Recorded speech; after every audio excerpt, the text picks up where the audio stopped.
Say, do you like movies? Do you like music? Do you like video games? How about hanging out and having a good old nerdy time? Well, have I got the show for you. Take it away, boys! I'm Deadman. I'm DJ. And I'm the Mustard Colonel. We're the hosts of VT Network. A nerdy podcast about movies, music, video games, and almost anything else we can get our hands on. Come hang out with us every week as we discuss all things nerdy. Find us on every major platform you listen to podcasts on. Spotify, Google Podcasts, Apple Podcasts, Stitcher, and Progressive.com. Christian Meat. No, I'm just kidding. That's VT Network. Search on any of them. Thank you very much for listening. And by the way, guys, that was a really good idea, hiring the vaudeville guy to do that intro. I didn't hire him. I didn't hire him either. And no one hired me. I broke into Colonel Mustard's house to record this.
Beware your human heart. This is the Diabolical Index for Monday.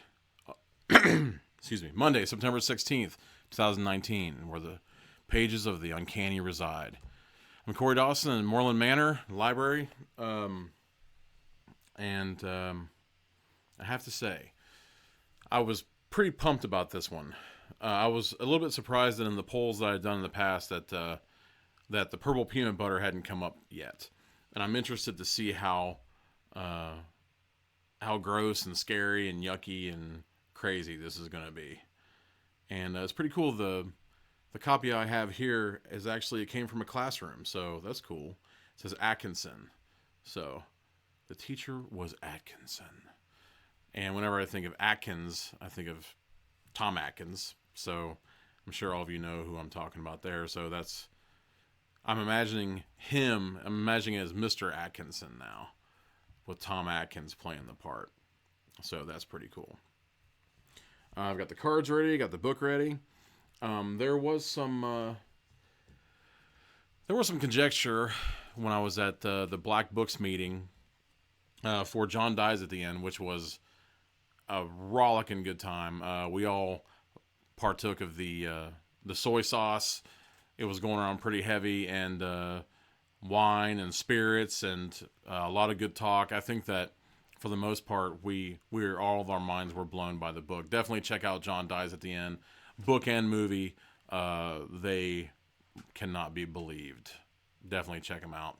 And if you can, see if you can't get someone else to read it as well, so you can discuss it, because that's the best way to approach that book. Let's see. I'm trying to make notes about who all's coming in. Now, at the meeting, there was some talk about the Black Books crew that comes on the comment streams in this and gets involved in the hijinks and whatnot. They had some talk came up about.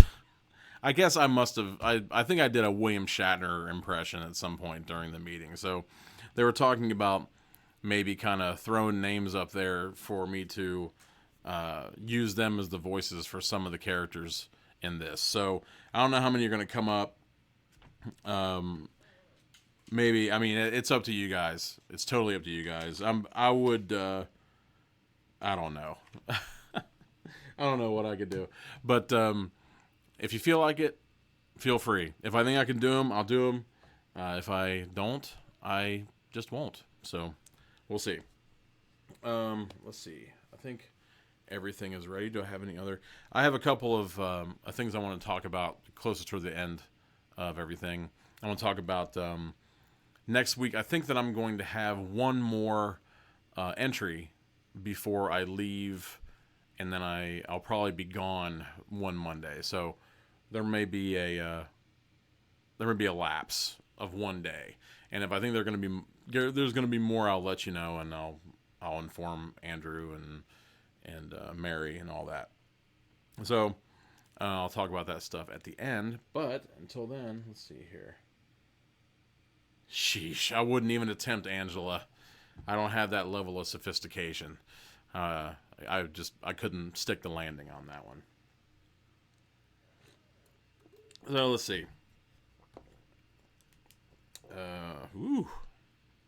They are not making it easy.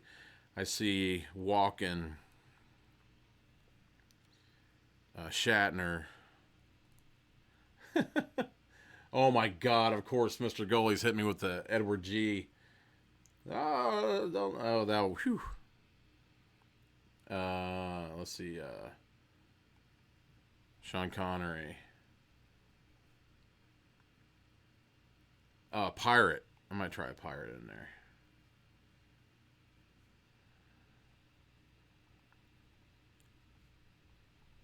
Okay, so I have a pretty decent list, and we'll see what transpires from here. Okay, so Goosebumps, Reader Beware, You Choose the Scare, number 6. This is Beware of the Purple Peanut Butter. I think that Mark Reynolds of the Pointless Discussions crew, I think that he was pumped about getting this one going. So hopefully he's out tonight. I saw him share the post, and I will begin with the first page here. Beware.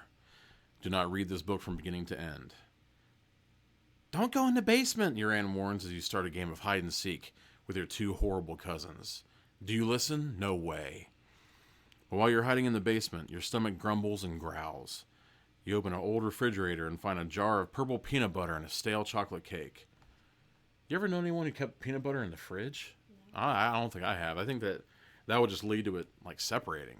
I don't know. That'd be crazy. Watch out.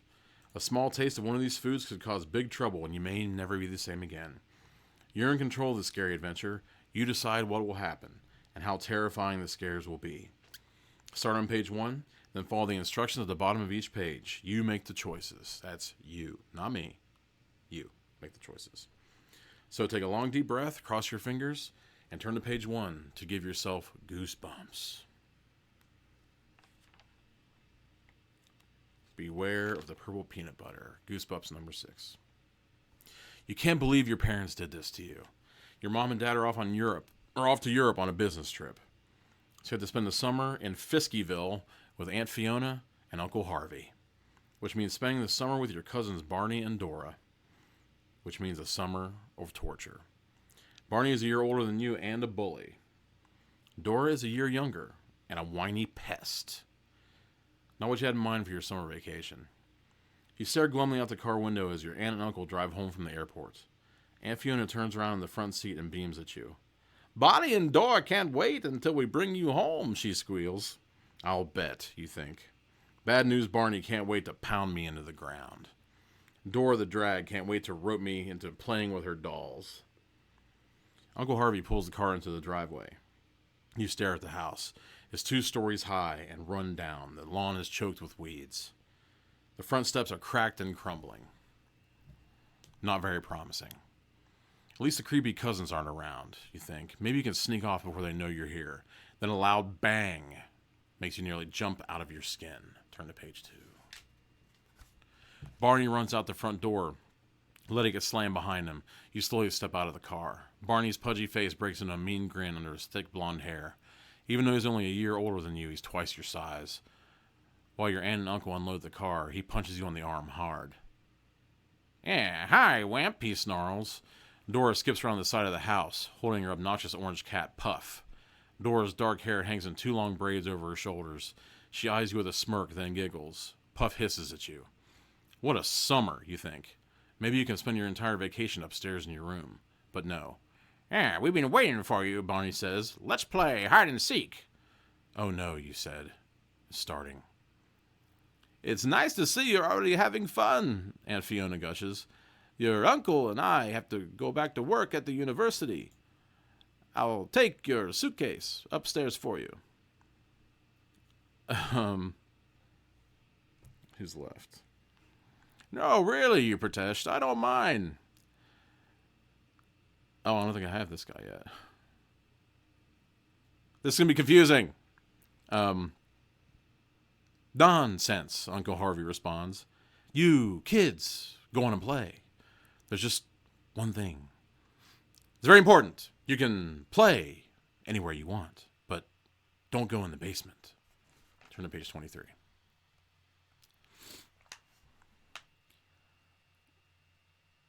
Why can't we go in the basement, you ask.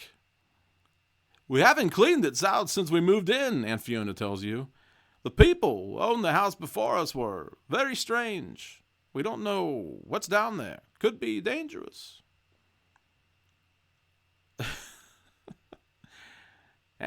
Let's get started, Barney commands when his parents have gone inside. You remember the hide-and-seek rules? I remember, you sigh. Who could forget? Whoever's in it gets to pound anyone he catches, Barney reminds you. Fine, you say. I'll go first. Sorry, Barney replies. It's my house. I'll be it to start. Now go hide while I count to 100. He laughs as he waves his fist in your face. Then he shuts his eyes. Gulp. Go to page 108.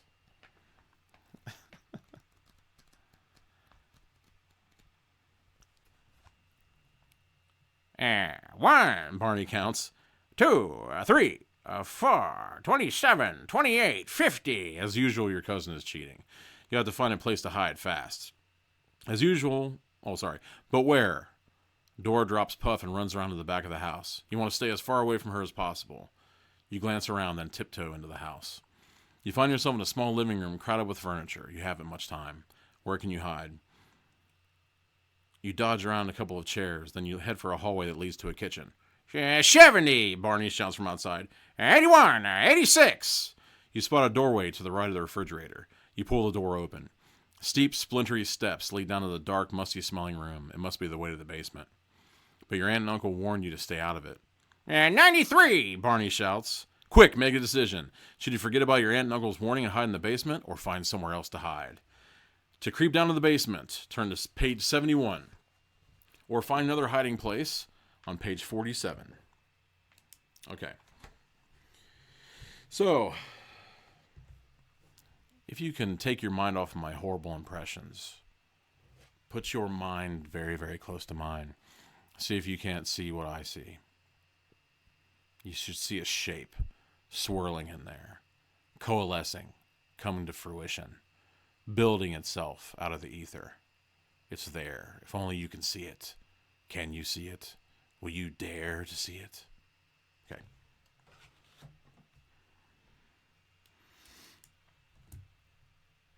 Let's see. Ooh, Cannibal's here.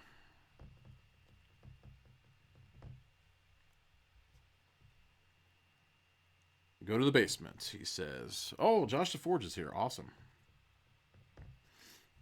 Yeah, I don't know if anyone else is going to understand the... if they come in late, these crazy... I mean, I guess I always do voices, though. But I already forget who I had the little girl... I can't remember who the little girl was now. Can you scroll down a little bit? Please. That's okay. Xander card Cannibal is the cards, the ESP cards, psychic cards that the Ghostbusters did their, or I guess you could say Bill Murray, Venkman did the tests on the girl in Ghostbusters. It's a bunch of different shapes that if people can identify which shapes they are after you've seen them, then there may be an indication of psychic ability. Okay, 2 for the basement. Star Circle. Mix them up.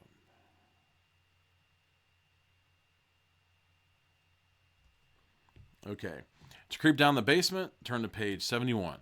Or to find another hiding place, go to page 47.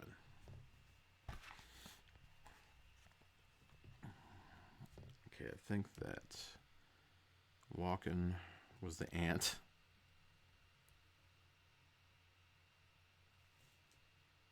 The narrator is Sean Connery. Or something to that effect. Barney is Edward G. Robinson. I don't think I'm going to attempt Gilbert Gottfried. That's a tough one. And who the hell was Shatner? I think Shatner was the uncle.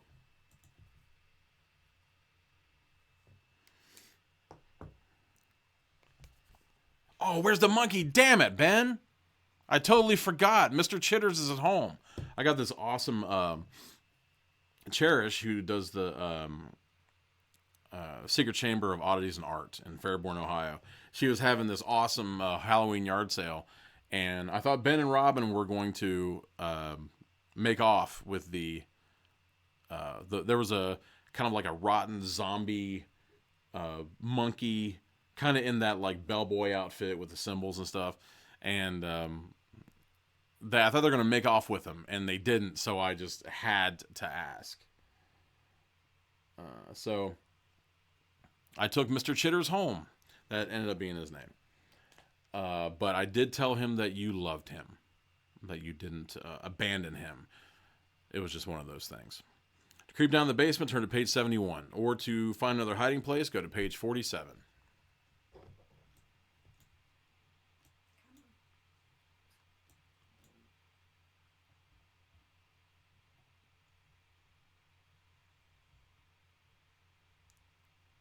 All right. Yeah, I guess it might be an organ grinder monkey at that. Oh yeah, Melanie. She's not a gigantic fan of Mr. Chitters. So I guess we're going to the basement.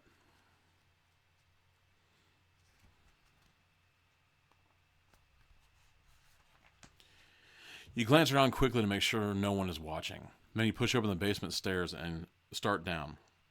The stairs are old.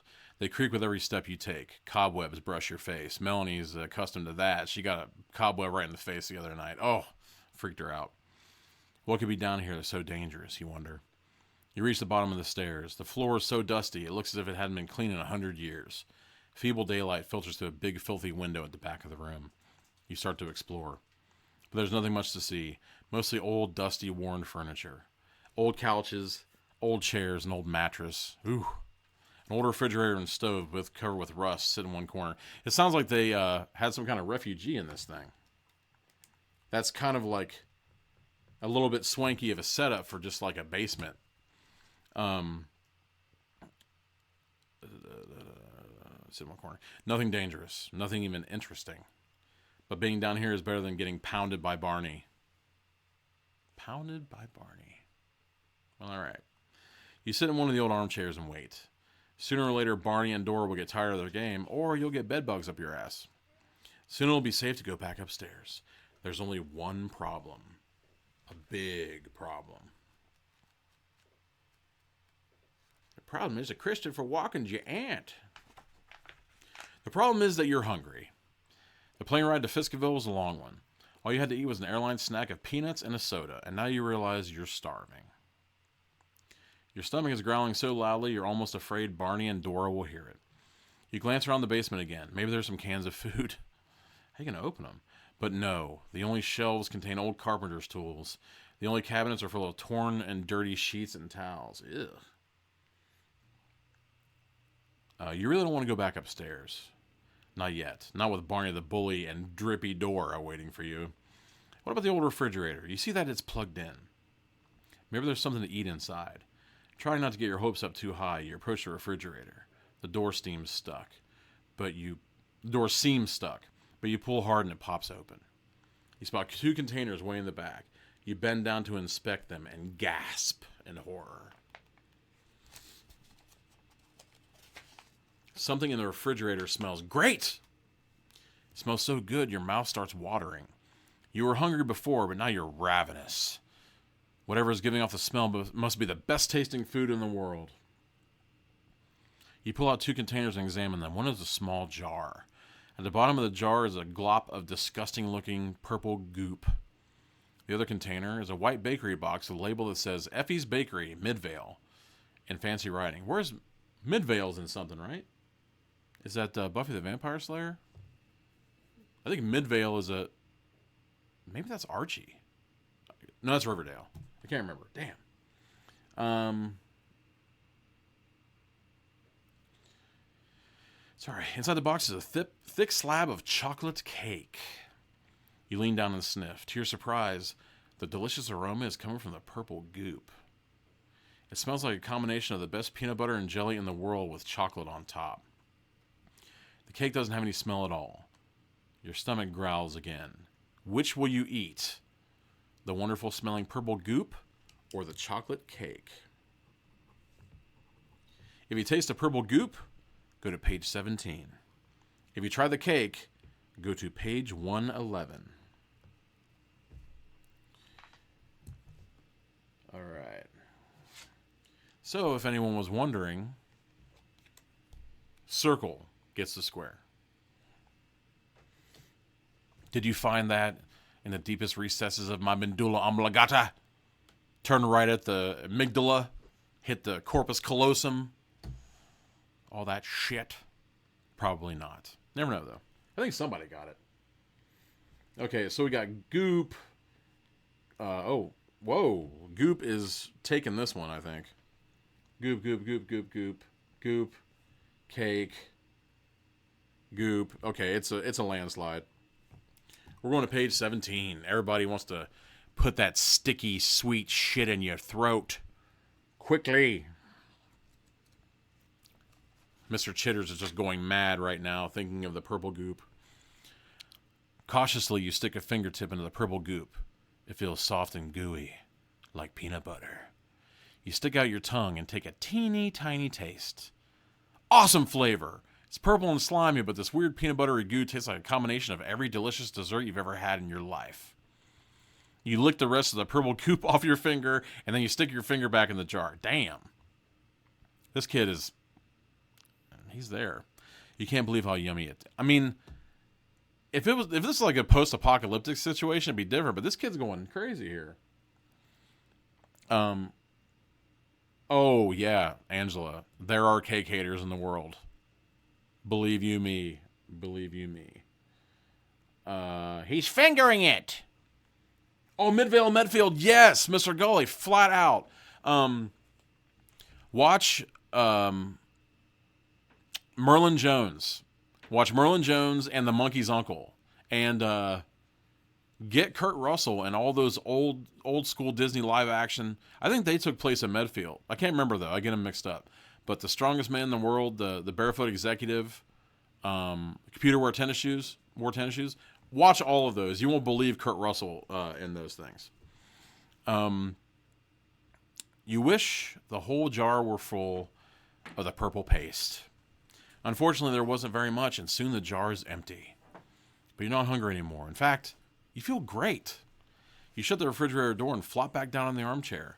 A moment later, you hear a loud thump at the top of the stairs. You glance up. Your heart sinks when you see what's there. Page 94. It's your cousin Dora, smirking at you from the top of the stairs. Do you remember what I did for Dora? I don't either.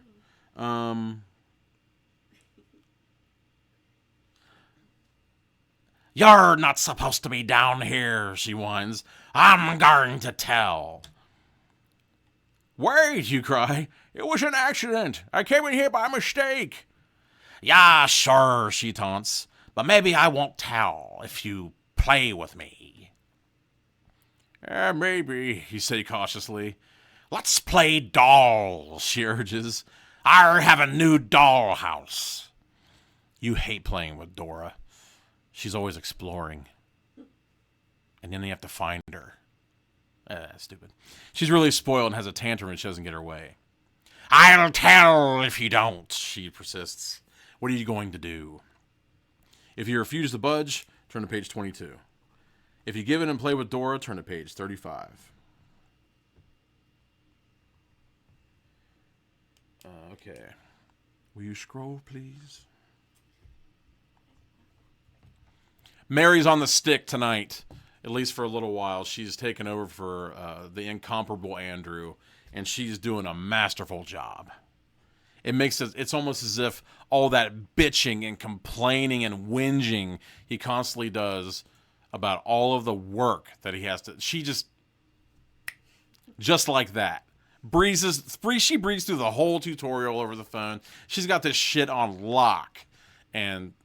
He has a melt. He's got veins pulsating out of his head. I might be slipping her some Benjamins to take over. We'll see. If I had any Benjamins at all. 35. Okay, 35. Play with Dora. Mary's on the stick sounds kind of dirty. Yay, Mary. Let's see, 35. Exploring, Patchy the Pirate. Okay, it looks like we're at a standstill here. If you refuse to budge, turn to page 22. If you give in and play with Dora, turn to page 35. While you're thinking of which direction you'd like to go, think of the eternal direction, the one that leads in infinite points of the compass, until it wraps back around itself and folds into limitless features, facets, dimensions of space and time. And when you're done there, make your way over to my dusty crevice I call a brain and see if you can't see this shape forming. See it there in your mind's eye, like a splinter, like a mote of glass. Don't fight it, let it in. The one furthest away from 45. 22. 45. Okay, looks like we're refusing to budge. 22.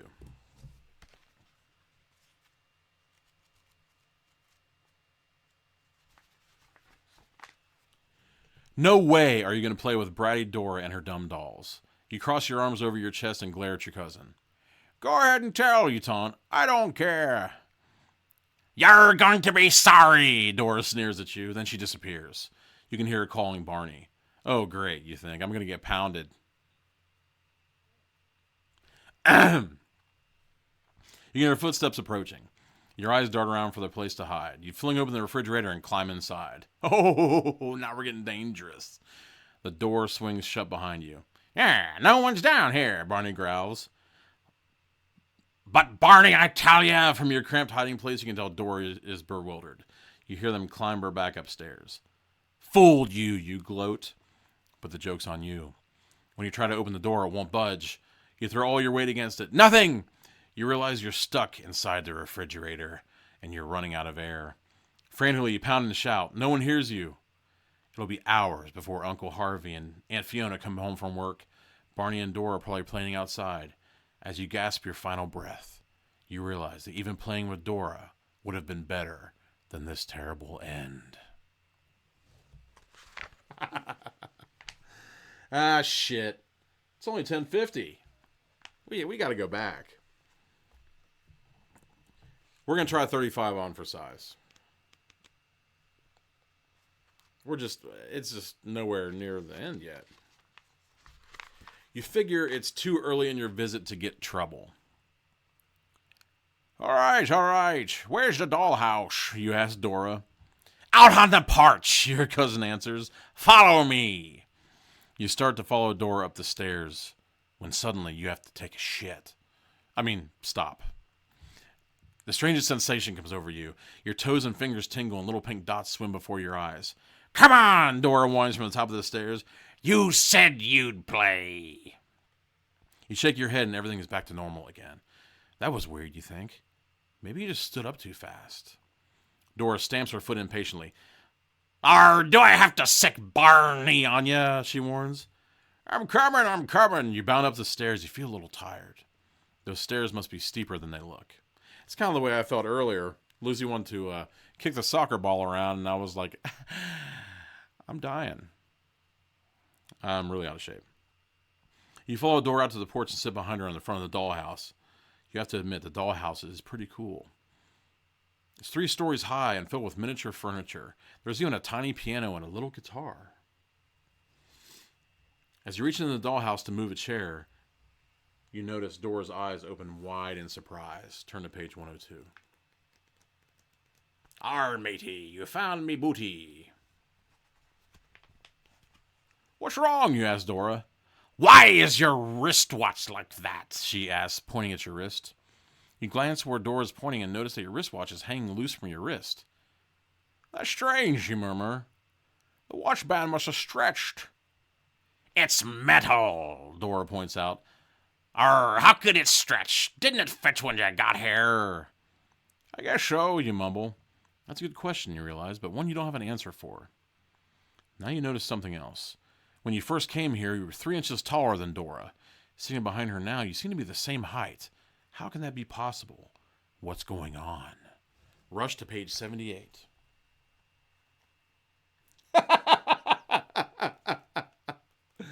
You have to admit, this dollhouse is pretty cool, said no guy ever.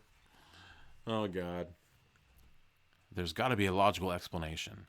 Maybe you didn't notice how much Dora had grown. Maybe you're losing weight. Maybe you're just imagining things. You're looking awful thin, dear, Aunt Fiona tells you at supper that night, hitting a cowbell. Have some more mashed potatoes. Yeah, wimp, Barney grins. Yeah, eat some of my food while you're at it. When his mother isn't looking, he dumps his broccoli on your plate. You fucked up. I like steamed broccoli. You ignore Barney, just because you've noticed something disturbing. Yeah, she's using human growth hormone. The table seems a lot higher than it used to be. Something really bizarre is happening to you. I'll feel better after a good night's sleep, you think. That night you have weird dreams about pink. Okay, that moved quick. Damn. That night you have weird dreams about pink dots and tingling toes. And the next morning when you climb out of bed, your pajama bottoms fall off your body onto the floor. Oh my God, swinging dicks. What is happening, you wonder in a panic. You pick up your pajama bottoms and examine them. They are exactly the same as they were last night, except for the results of a knock-e. Of course they are, because now you know what your problem is. Your pajamas haven't gotten bigger, door hasn't grown, and your watch band hasn't stretched. You have shrunk. Page 50. You shrunk. And now that your pajamas have hit the floor, you realize just how much you've reduced in size. Mashed potatoes have peyote in them. Heck yeppy. You run to the bathroom. The mirror is even higher than it was last night. You have to stand on a stool to peer. It said peer. To peer into it. I thought I was going to say, you have to stand on a stool to pee. It's true. You look the same, but you're definitely smaller. Getting dressed, you notice that none of your clean clothes fit. They're all much too big. Except the jeans. The dog is staring at me like, what are you doing? They're all much too big. Except the jeans and t-shirt you wore yesterday. They're smaller too. Whatever made you shrink also made... Oh, okay. That's convenient. So your little kid-sized wedding tackle isn't slapping against anything. Whatever made you shrink also made them shrink. But what was it? Yesterday, you mutter. You pace around the room trying to remember everything you did in the last 24 hours. You're so freaked out, it's hard to concentrate. Okay, you say to yourself, trying to calm down. I've been on airplanes before, and I've never shrunk. I've had my aunts cooking before, so it's not what I ate for dinner. Suddenly, you snap your fingers. You figured it out. The purple peanut butter. No shit, Sherlock. Jeez, you've never had anything like that before. In fact, you're not even sure what that purple goop was. So you ate it with your fingers out of the damn thing till it was empty, you dumb shit. You better find out, and fast. Jennifer's hair. She just wandered into some through the looking glass level weirdness. That's what I hope to provide in the Diabolical Index. You race downstairs straight to the basement. When you yank over the basement door, your heart stops. Probably because you're about to fling yourself into the oblivion. Turn to page 100. I have to say, this is moving around the book rather readily. It's gone! The refrigerator has disappeared. In fact, all the furniture in the basement is gone. Everything. The basement is completely empty. The Mexican family disappeared. And Fiona, you cry, where's the refrigerator that was down in the basement? She frowns. Dora told me you were playing down there yesterday, she replies. That rat. You play with her stupid dollhouse and she still told on you. Don't worry, Aunt Fiona goes on. I had all the furniture hauled to the dump early this morning. But, you start to protest.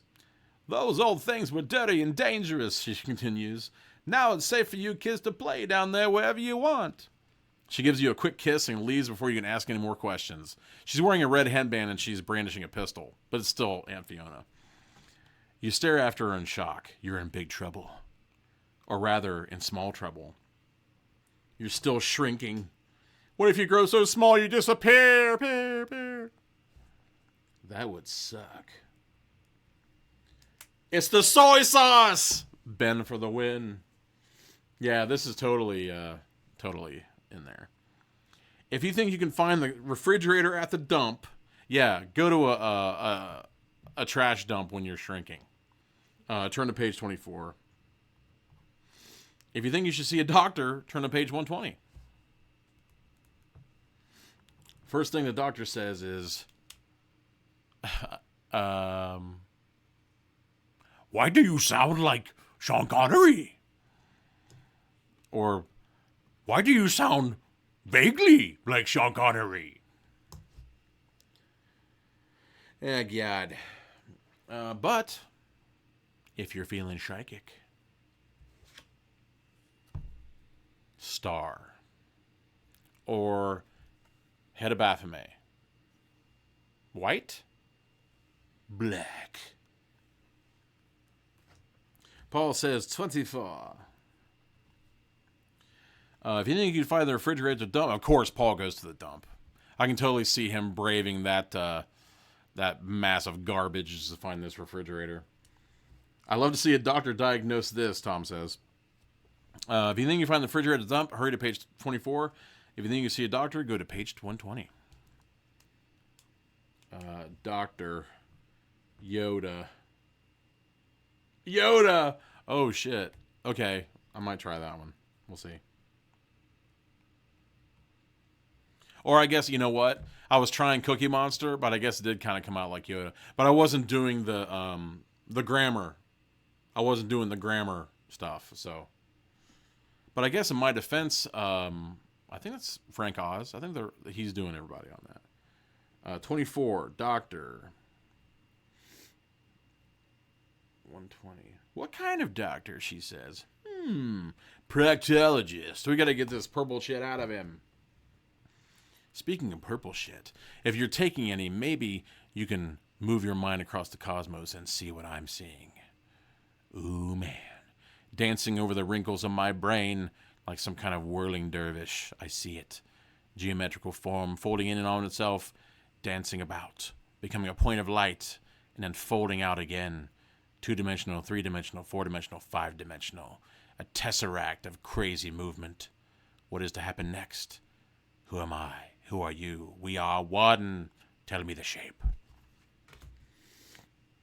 Gynecologist. 24.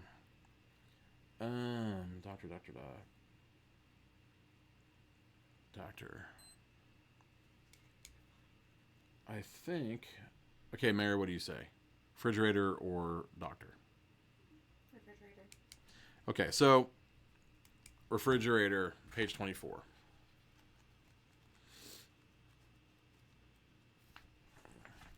You've decided to try to find the refrigerator. You need to get that jar. There may be a label on it that can tell you what to do, or at least what the purple peanut butter is. It seems to me if there was a label on that, he would have mentioned it at the time. But who knows? You race to the front door. You come to a sudden stop, slapping your hand to your forehead. No! You forgot. You don't know where the dump is or how to get there. Great. Your only hope is Barney. You'll be nice, you decide. Polite. You even beg. You search the house for Barney. You find him in the den, lying on the floor watching TV. Hi, Barney, you say sweetly. He grunts. He doesn't even glance at you. Barney? Yeah, hold it down, will ya? He growls. He's watching King Kong. Probably identifying with the ape, you figure.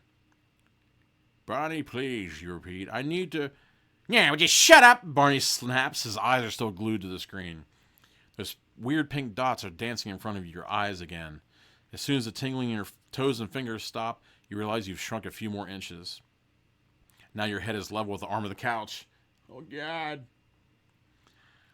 When is the shrinking? Ooh. Very good, Mr. Gully. Are you going to shrink down to nothing? Turn to page 81.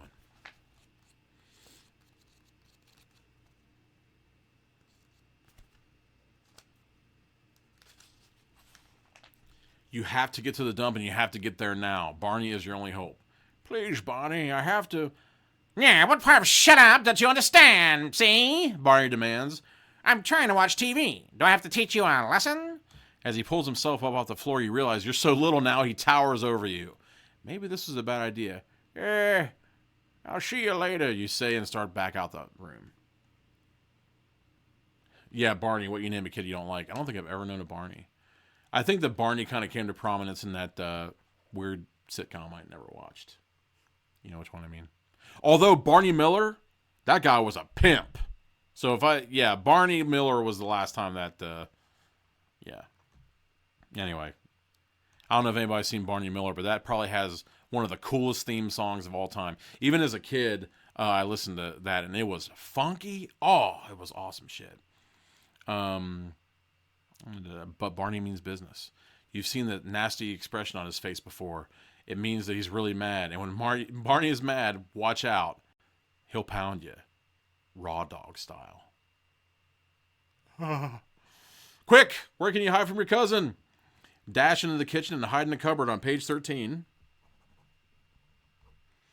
or finding a hiding spot outdoors, page 93.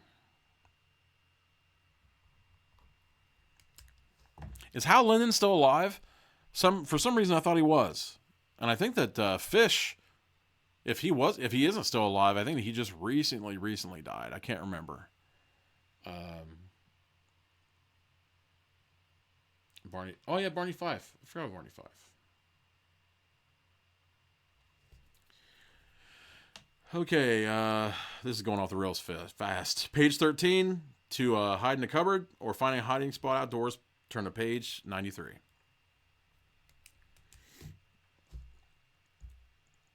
And I'm waiting on the card until I get some numbers here. Pull his uvula out. I mean, I guess that for some reason when you said that, I thought of the Shrinking Man, where I'm so small I'm going to jump onto his tongue and just, rip that sucker off. Melanie's in there, 93. Fish is sleeping with the fishes, he says, 13. Always the devil's advocate.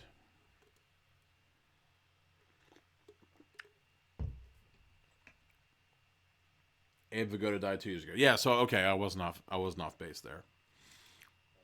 Dash into the kitchen, hide in the cupboard, and think of Abe Vigoda, page 13. Or finding a hiding spot outdoors, think of Hal Linden, and run to page 93. Let's see. What do you say, Mary? Hide in the cupboard or hide outside? Page 93. Okay. While you're thinking of your answer, circle takes the square. 13 from Robin. The wonderful, Robin the wonderful, Robin the ravishing. Always 13, she says. Angela Jones. 93. Holy shit, this is going out of tie, come back into tie. Going out of tie, come back into tie. Maybe the ultimate tiebreaker has just walked through the door. We'll see.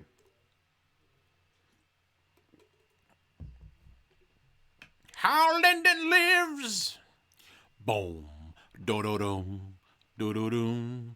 Do do do do do do do do. Bang. Tack. Do do do tack down. Do do do do do. Ba ba ba ba ba ba ba ba ba.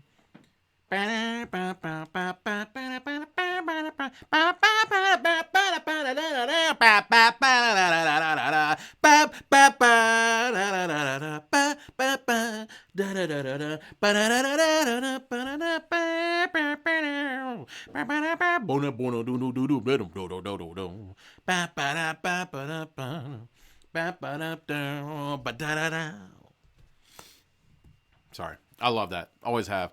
That and the Rockford Files. Unbelievable. Unbelievable shit.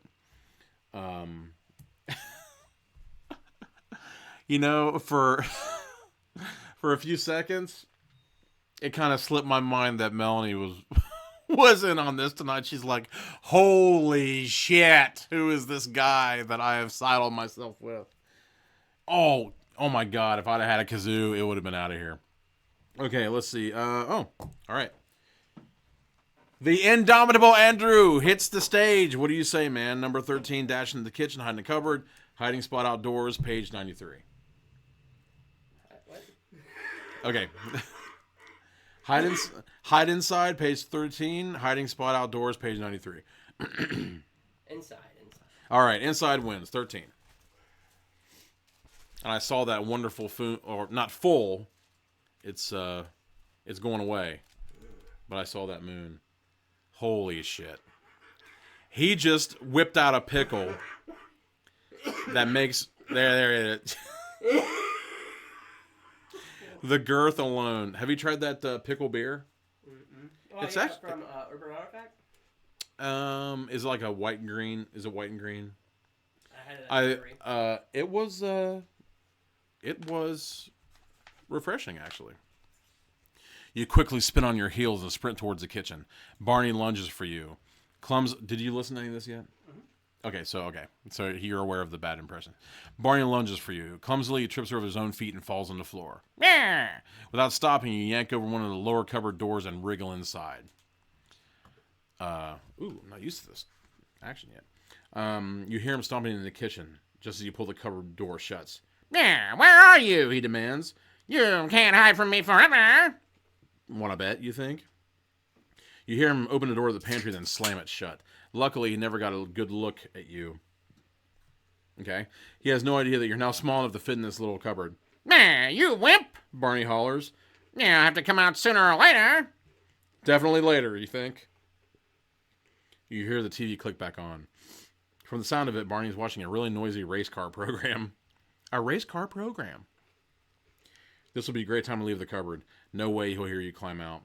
Smiling, you prepare to climb out of the cupboard, but then a weird and familiar feeling comes over you. What is it? Is he going to pound me? Turn to page 72. That is an aromatic pickle. Where'd you get that from? Jungle Gyms. It's spicy. Jungle Gyms even. Damn. You don't go to Jungle Gyms? Huh? Oh yeah, you live far away from Yeah, I live far away, but man, if I lived near Jungle Gyms, I'm all... Damn it. Sorry. I got all fucking Twitter pated. Like a pickle, but I was hungry. 72.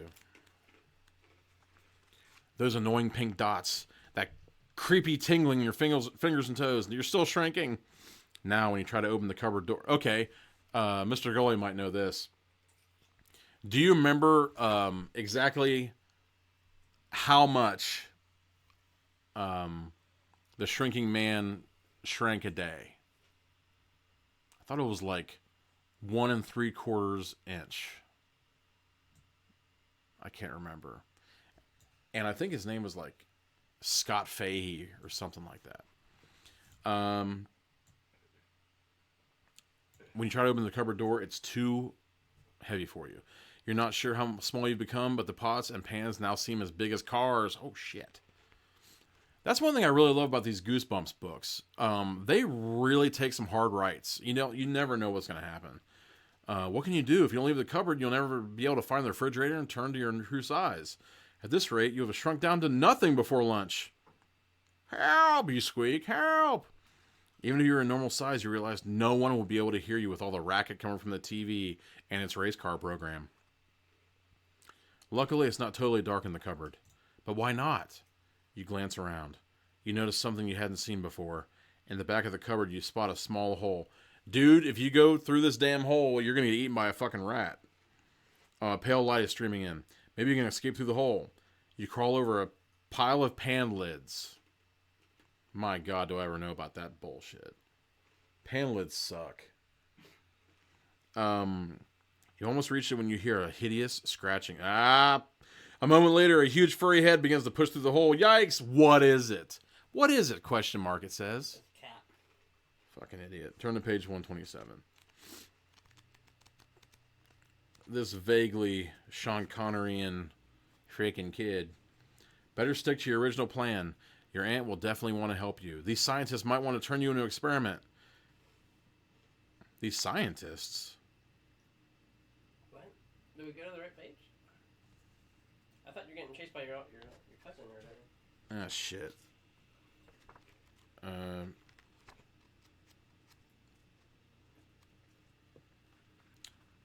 120. Oh, okay, I read that. Sorry. So, I guess that means that there's scientists somewhere in this book. You watch as the huge beast climbs through the hole towards you. Its face is covered with hair. It has a long pointed snout and huge yellow teeth. It looks something, not totally, but something like Sarah Jessica Parker. It opens its mouth and lets out a loud squeak. You realize the terrifying monster is a mouse, and it's 3 times bigger than you are. Long pointed snout, huge yellow teeth. That sounds like a rat. That doesn't sound like a fucking mouse. And it's 3 times bigger than you are. You are really small now. That'd be great if the mouse came out and was like, "Probably according to here, right? Crambone." You're really smart now. The mouse glances around the cup. I can't tell if I'm like sleep deprived or if my allergies are fucking up and it's making me weird, or I'm just, oh yeah, I haven't eaten since like 1:30. That's probably part of it. No, thank you. As much as I would love to have your sloppy seconds on the end of that damn pickle, but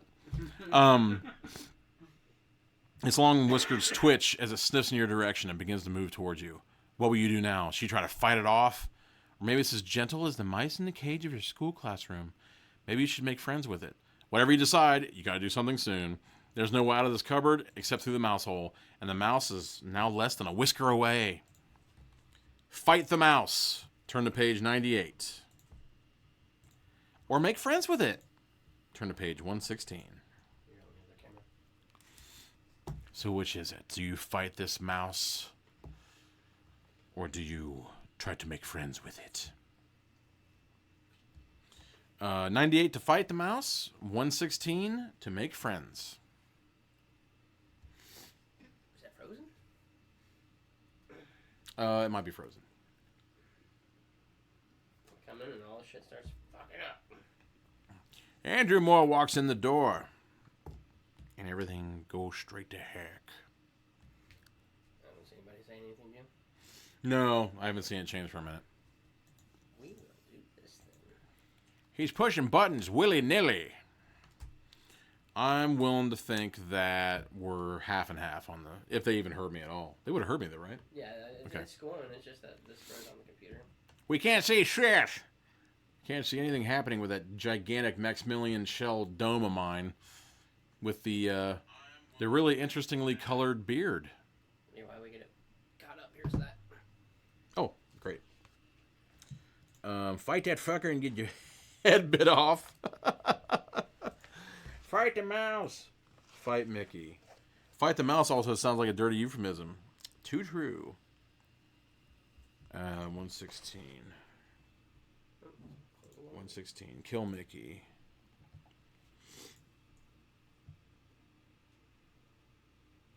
Fight the mouse. Doom, doom, doom, doom, doom. So my question is, did the Barney Miller theme even come across? I mean, does that even give you an idea of what it sounds like? Everybody look up Barney Miller theme. It's an awesome. Can you put that in the background? I can. Yeah, put that Second. when you get a Camera's back up. when you get a second. You got the other camera back up. Oh, okay. Yeah, when you get a second, put that Barney Miller theme on there and get this place funked out. Why we are waiting. Remember what it is to be eternal, to be endless.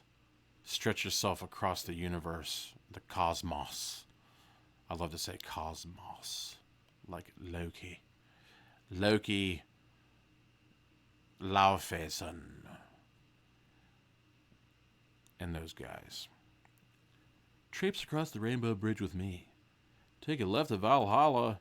Take a piss on Asgard. Fall down the Yggdrasil and see if you can't make your way back to Midgard where my brain is and see where this picture is. See if you can find it. See if you can be there with me as one, yet again and for all time. Yes. Yeah. Look at that, he's trying to freeze again. I don't know what that would matter with it. Okay, cool. Oh, man. Tom is backing me up. Cool. Awesome. And if I was fucking up, he would have let me know. I think it froze again. I see it. Unless I'm just candy. I don't know why it's messing up. Like, the string's fine, though. So you can keep going. You have to just use this right now. Candy fine. I'm glad it fucked up when I came home. Yeah, man. I mean, what does that even mean? Why would it fuck up when you came in here? It doesn't like me. 16. What is... Okay, I think so far we want to be friends with it. Can you scroll down a bit, too? Or even that even... Yeah, there we go. Move it again. Smells like... Steve Landisberg. So dry, he's arid. Da-da-da-da-ba-dum. There we go. Okay. So it looks as if we're going to page 116.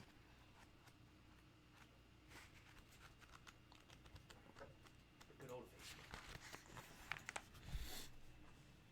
old Oh, damn it. Cannibal came in the last second. What do you say, man? Fight or friendly? fight him. It's got to be the deal breaker. Or the tiebreaker. Okay, looks like we're fighting him.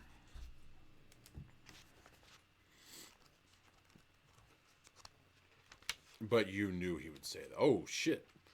2 endings back to back. Am I on the side or the front now? You decided to try to fight the mouse.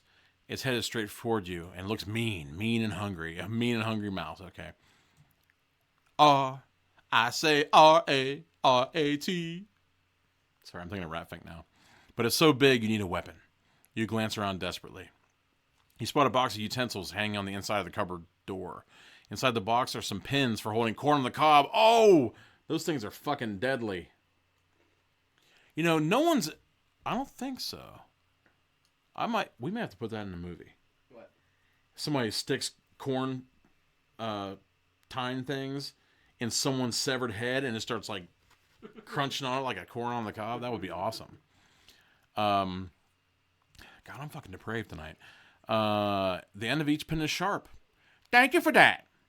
The other end has a plastic handle. You grab one of the pins by the handle. It's as big as a sword to you.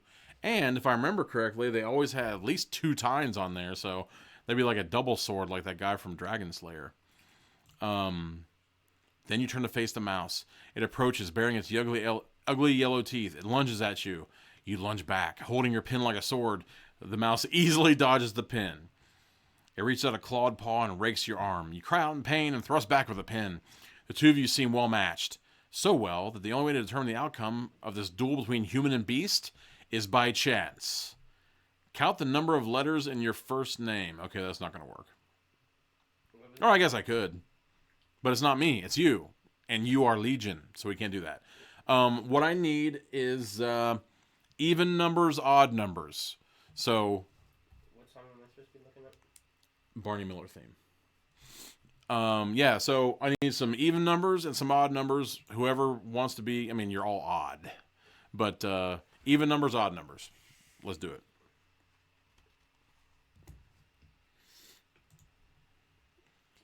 And then we will find the answer to your quest.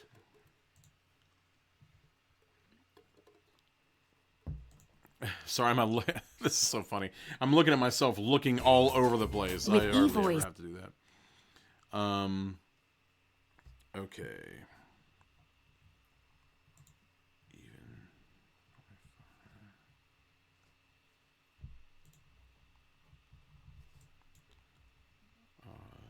Are you ready? 88. Okay, odd. They're all odd so far. 1,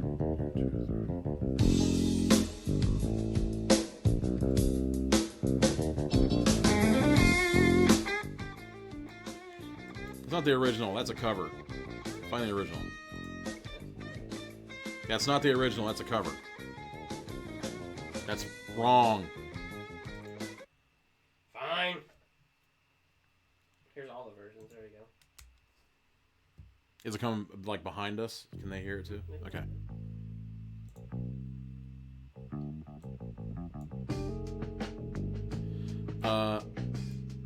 That's still a damn cover.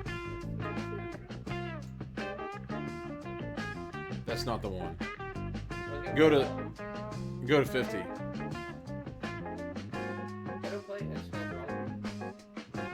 Yeah, I guess it's... Yeah, even the damn... Maybe that was a later... Am I in front or to the side? I mean, okay, I'm not gonna try to... Maybe this is a later version of it. A later version of the... There's 5 minutes of the song. Yeah, it still ain't right.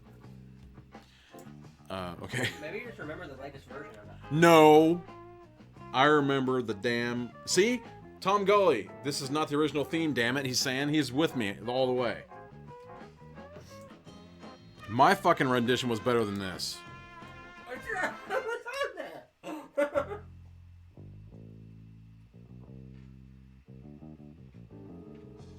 It's still fucking wrong. Maybe you have one of those... No. Mandela effect. It's not a Mandela effect, fucking goddammit. Here, we'll look at them all. Sorry, this has to be fucking... I'm pissed about this. This has to be rectified. Robin's like, what is going on? Cannibal is out of here. She's like, this is not what I signed on for. I can't see it. Okay, stop. It said all versions. That's what we're doing. No, damn it, that still ain't fucking right.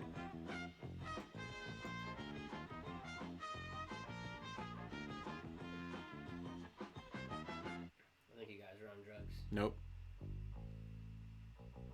Here, let's go to the oldest version. Maybe. Yeah, the oldest version. That's No, what I maybe want. This is the latest version. I mean, when you do the thing, you think they would do it from the oldest to the newest.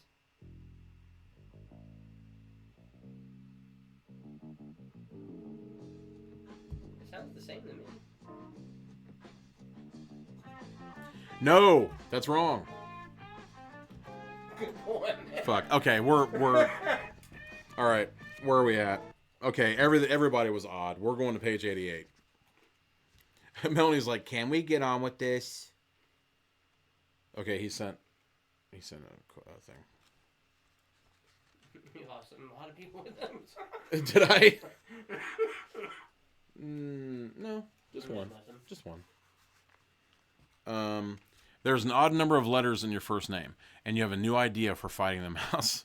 Okay, you stop dueling with the rodent. Instead, you circle around a sauce pot. The mouse starts to follow you. You speed up, and there it is, the mouse's tail. Quickly, you grab it and hold on. The mouse squeaks in anger and begins to run through the cupboard.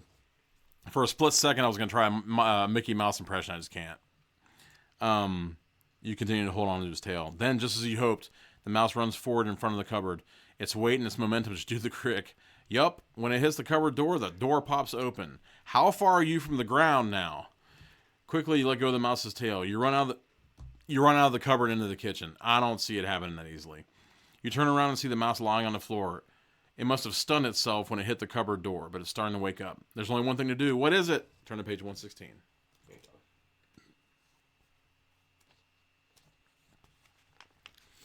You decide to make friends with the mouse. You want to know you're on a threat. "Hello, mousey, mousey," you say sweetly. You're trying to think about its long yellow teeth. The mouse stops stalking you, stares back at you with its little beady eyes. You think back on all the mice you've seen in school science projects. All the mice you've seen in school science projects. How about all the mice that you have jabbed with scalpels? You know they're curious animals. How can you make it curious instead of hungry? You begin to make faces at it.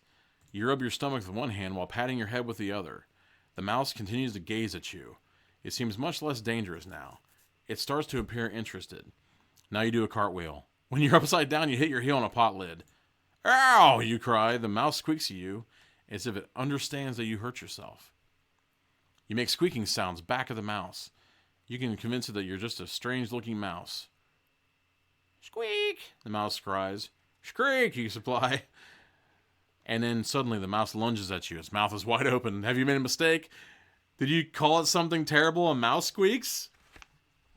It wants to kiss you. It says, "You're the one for me, baby." It's still not fucking right.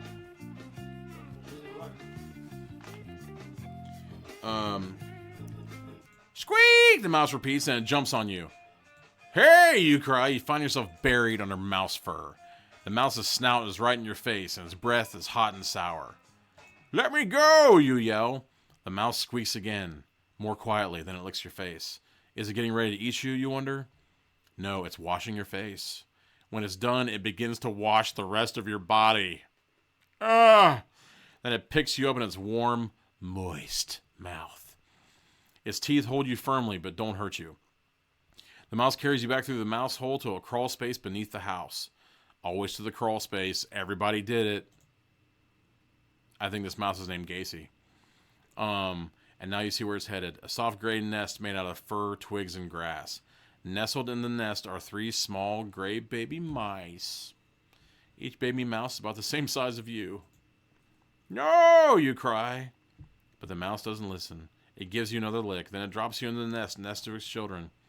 It seems that the mouse has decided to adopt you. But cheer up. Things could be worse. You'll be warm here and you'll have plenty to eat as long as you like cheese and breadcrumbs. The toughest challenge will be learning to stay as quiet as a mouse. The end. All right. Holy crap. These are crazy. That wasn't it, though? That was the end. You're now a... Twice already? huh? You guys died twice already? Yep. Oh, no, we died. We died once already. Well, that's the second time we died. Hmm. But the second time that ended it. Yeah. Theme song? Nope. That's first thing, though. Still ain't right. You have to make that one. No, I don't. Oh, Melanie said go back all the way to the doctor. Which one was that? Wait a minute, Mr. Post. I think that was 120. You figure, okay, we're going to do that. If Melanie says it's okay, then it's okay. You figure the best thing to do is to go see a doctor. Am I side or? Okay. He's so good, he knows when I turn my head and he can get it all figured out. But how will you find one? You check by the phone. That's where parents usually keep emergency phone numbers. And this is definitely an emergency. And you're in luck. There's a list posted on the wall. And right between the phone number for the police and the phone number for pizza delivery, there's a number for a Dr. Jenner. Oh, God. You dial quickly. You try not to notice how far you'll have to stretch to reach the phone. A woman's voice comes on the line. Dr. Jenner's office! I have to see the doctor right away, you say. What's the problem? The woman asks. I'm shrinking, you blurt out. There's dead silence at the end of the line. Please, you have to help me, you beg. My clothes are too big. I can't reach the phone and my watch. May I speak to an adult? The woman breaks in. You can tell she doesn't believe you. No one is home, you explain. This is an emergency. The doctor is very busy, the woman says coldly. And I don't have time for prank phone calls. You slam down the phone in frustration with your little tiny baby hands. Oh, have you? Yeah, I guess you have. Now what? Turn to page 12. Andrew's like, this is the one that's going to get you the Webby. What? The Webby? You don't know what the Webby is? Is it like It's an internet prize, I think. it's like... It's the Oscars of the internet. I think. You've got it. You'll find your aunt at the university. She can get you a doctor's appointment. Or maybe someone at the college will be able to help you. You race into the den.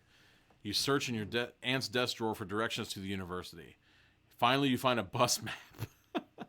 There are two buses that seem to go to the university. The number 103 and number 5. They leave from opposite ends of your block. You don't know which bus is best. You don't know want to wake up Barney and Dora to ask them. You've caused enough trouble already. You just have to guess. Which bus will you take? For the number 103 bus, race over to page 103. Thanks for all your trouble. And take number 5 on page 5. Mr. Tom Gully, the Tom Gully Show, and many others has won a Webby. He knows exactly what I'm talking about. And that means I will never win a Webby if I have to measure up to the likes of Tom Gully. I am fucked. For the number 103 bus, race over to page 103, or take the number 5 bus on page 5. Does a web toe count? Of course it does, my dear. It means you're from Innsmouth. Like the best people. For the number 103 bus, we're going to number 103. For the number 5 bus, we're going to page 5. Could not be any easier. Page 5. Got 2 for 5. I got 2 for 5. We're going to have 1 for 103. 1 for 103. 2 for 103. Let's see. 103. How about 5? Let's see what you got. I saw, actually, I think it was Melanie that put it up. It said that you use everything as a bookmark except for really, really super nice bookmarks you buy. I just use a pen. It wasn't that hard when he won his Webby, and now it's hard. With him, that could mean one of a number of things. Let's see. 103 for page 103, 5 for 5. I wish we had 1, 2, 3, so it could be Pelham, Pelham, 1, 2, 3. 1:23. I think that was PM. Maybe it was AM. Can't remember if it was late in the night when Pelham 123 happened. I really don't know. Everyone out there, see Pelham the Taking of Pelham 123. Do not, for the love of Christ Almighty, don't see the remake. See the Walter Matthau version. 5. Come on, everybody. We going to 1 to 3? We're going to 5. What are we doing? I can't imagine why anyone would be off in their own La La Land right now. It's not as if this has gone tangential or anything like that. What do you say, Andrew? 5. We're going to fucking 5. Yeah, we're definitely going to 5.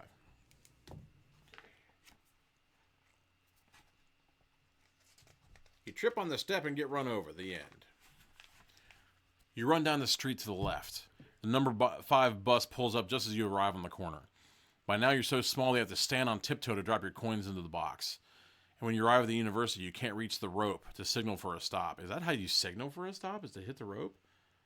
When you leave, yeah. I thought that was an emergency thing. No. That's you're not right, the bus? Not that where you use cords to do. It seems like whenever I watch anything, yeah, I've read the book. I've loved the book. There are 2 remakes. I only saw the Matthau one, or I mean, I only saw the Matthau version. Luckily, some other people were. Yeah, whenever I see somebody pulling a rope, like everything comes to a halt, and everyone's like, "Oh my god, what's going on?" That's when you just pull it when your stop's next. Luckily, some other people getting out too. You slip off the bus behind them. The university is huge. Dozens of big red brick buildings surrounding a grassy area. People hurry along the pathways. How will you find your aunt? A sign points to the main administration building. Maybe that's where you can find out where Aunt Fiona is. Don't you know anything about your damn aunt and uncle? You head that way. Those pink dots appear again. Thousands of dots. When your fingers and toes stop tingling, you discover you're now the same height as the dandelions on the lawn. Holy shit. At the rate you're shrinking, you might disappear before you make it to the main building. Should you run into the physics building right in front of you? Maybe one of the scientists will be able to. That's what I would do. Or you should keep going to the main building to find your aunt. Let's see. If you want to go into the physics building, zoom over to page 39.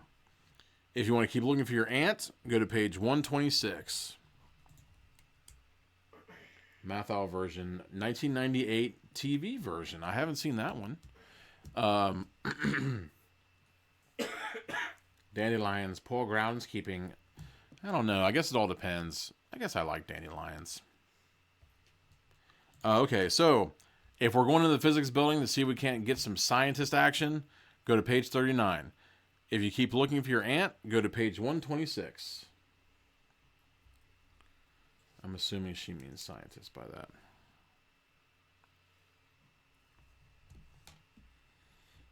Oh. And I forgot to tell you. Squaresville, baby. Try again next time.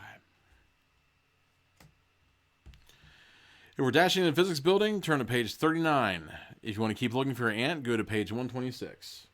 Ned's rules, she says. Okay. Well, it is a scientist emoji. I'm sorry, babe. From my point of view, it looks like they're wearing fucking blindfolds. I guess those are glasses. And I can't really tell what their hands are doing. They're holding up a beaker. Is it a beaker? Ooh, Vincent D'Onofrio, Edward James Olmos. Holy shit, I'm looking around for that. Stand and deliver. Mathematics essay. Holy shit. Physics building, 39. Looking for your aunt, 126. Did everybody fall asleep? What's going on? Alright, I'm just going to the scientists. Yeah, that's what I was going to pick too. Everybody's sitting on their fucking walls here. You need help and you need it now. You dash to the physics building. You scramble up the single step just as someone opens the door. Quickly you scamper inside. You stop a moment to catch your breath. Being tiny sure... At first I said, being tiny sure is a thing. Being tiny sure is tiring. You scurry along a long hallway searching for someone who can help you. Men and women come and go all around you, but they don't look down at their feet so they don't see you. Help, you cry. Can someone help me? A woman hears you and glances down. Ah, a mouse! Where? You squeak, glancing around. Holy shit. And you realize she means you. Jonathan came around. You're so little, she thinks you're a mouse. Kill it, the woman shouts. Someone find the janitor. You better get out of the hall, quick. 2 doors are standing open. The one at the far end of the hall is labeled Dr. Abbott's lab. Can you make it there before the janitor comes? Maybe you better enter the unlabeled door next to where you're standing. All right. So, are we going into the duck, or are we going into the door that says Dr. Okay, screw this. We're going to Dr. Abbott's lab. It's getting late here. You run down the hall as fast as your tiny legs can go. The janitor's footsteps thunder behind you. You duck into Dr. Abbott's lab at the end of the hall. You hide in the space between the open door and the wall. What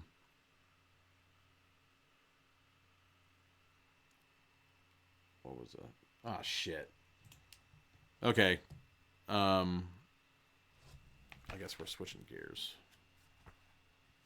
I can't. I don't even know where the hell I came You from. said rude.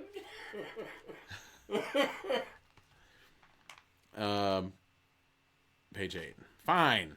I'm changing it up.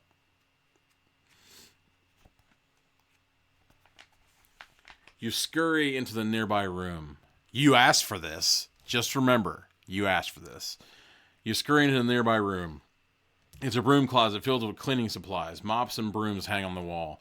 A pail that seems as big as a car sits on a shelf above your head. You hear the janitor's heavy footsteps approaching. In there, the woman screams. I saw it go in there.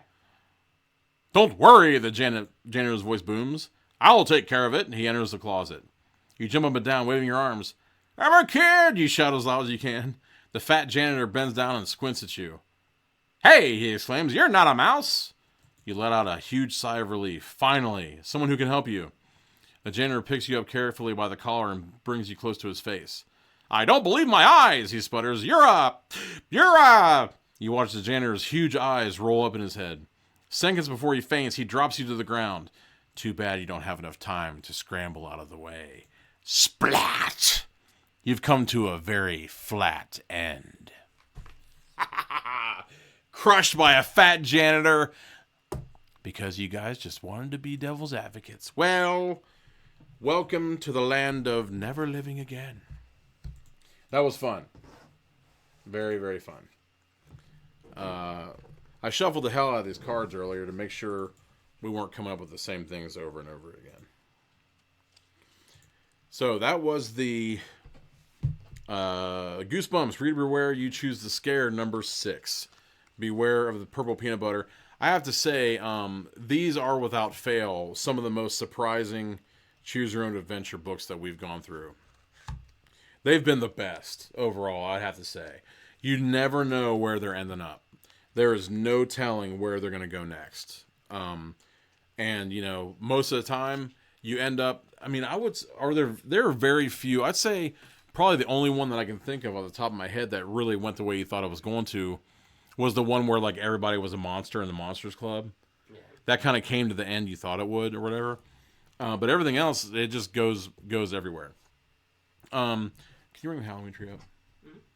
Mm-hmm. I have to say, without a doubt, I always enjoy the Black Books meetings with all the wonderful people who show up for these Choose Your Own Adventures for the Diabolical Index. As you know, generally, they're fantastic people. I love them dearly. I had a blast with John Dies at the end, and I know that I'm going to have a blast reading Ray Bradbury's classic children's story, The Halloween Tree. That's the next one that we're going to be talking over, and we'll be seeing the sights in Fairborn during the month of the year where, I mean, it's already Halloween Town, but during October, I can't even wait to see what it's going to be like. So that's the next one on the docket for them, and I can't wait because I have to say this is one of the ones where I knew it existed, but for whatever reason I never got around to it. I wasn't really sure about what it was about, but once I looked into it a little bit more and I ended up finding the book, I can't even tell you how pumped I am to get into this because it's gonna have to do with just like the nuts and bolts of Halloween from I guess from all the different histories that make it up, and there are tons of characters. I would be really surprised from what I haven't read it yet. I didn't want to read it too far before time on this one, just because I think it's a little bit smaller than some of the stuff we normally go into. So I don't want to go through it and just have it be over and done with. People always complain and they say the worst thing of all is actually finishing the book that you're excited about. So in the meantime, I will be reading the book that I decided is going to be the next one. I think that I'm going to have one more Monday before we leave. So I should have one more entry if you're available on Monday. This Monday?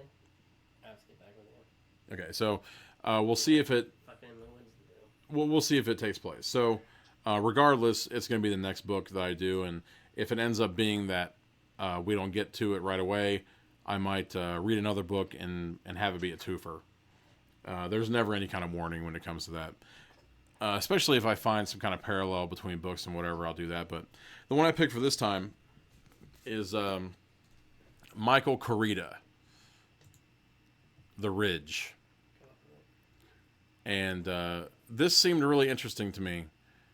In an isolated stretch of eastern Kentucky stands a lighthouse that illuminates nothing but the surrounding woods.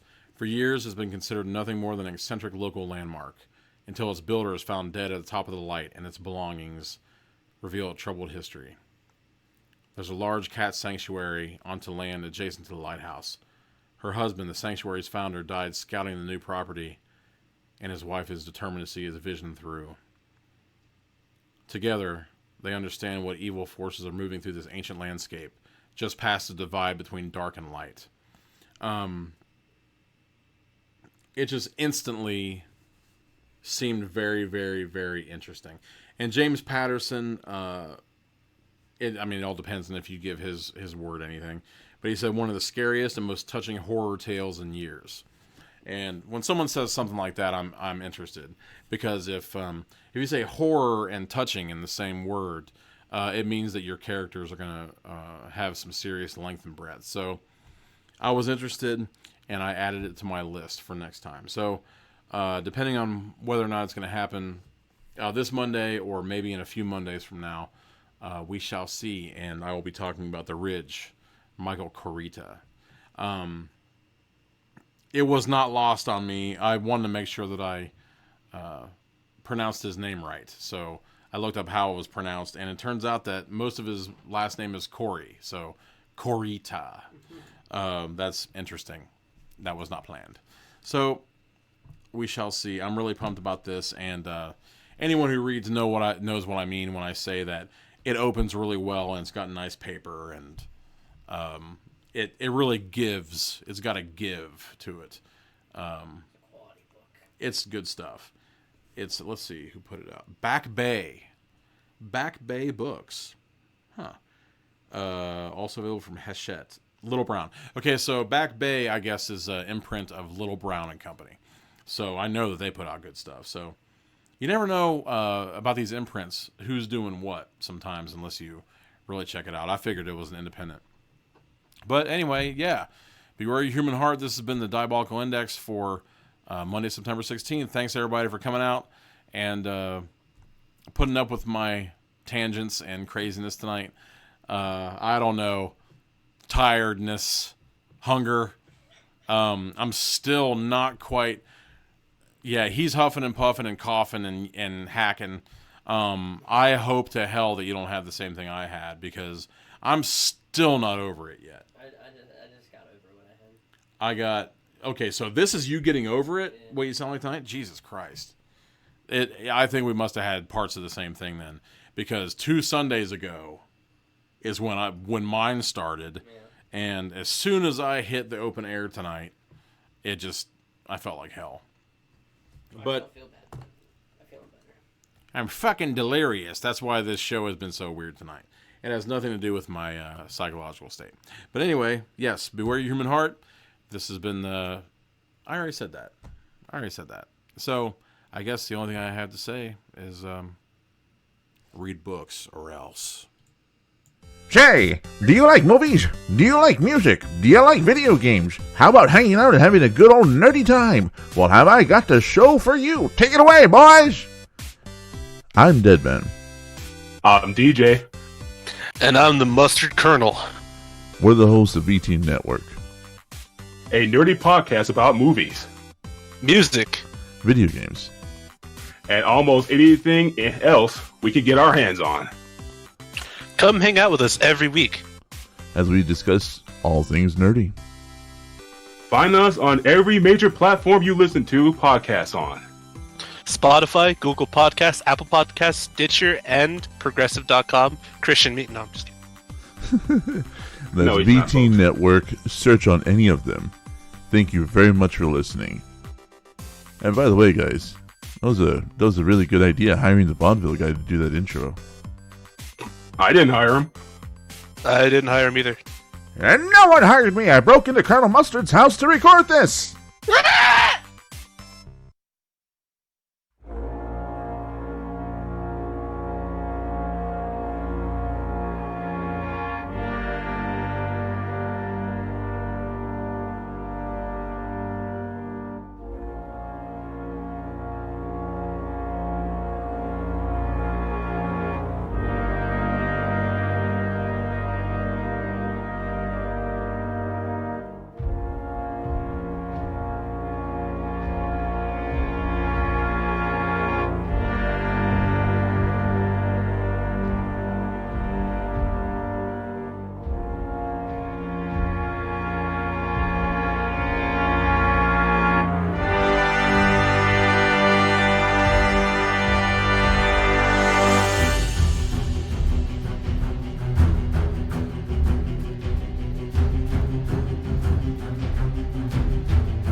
Magic!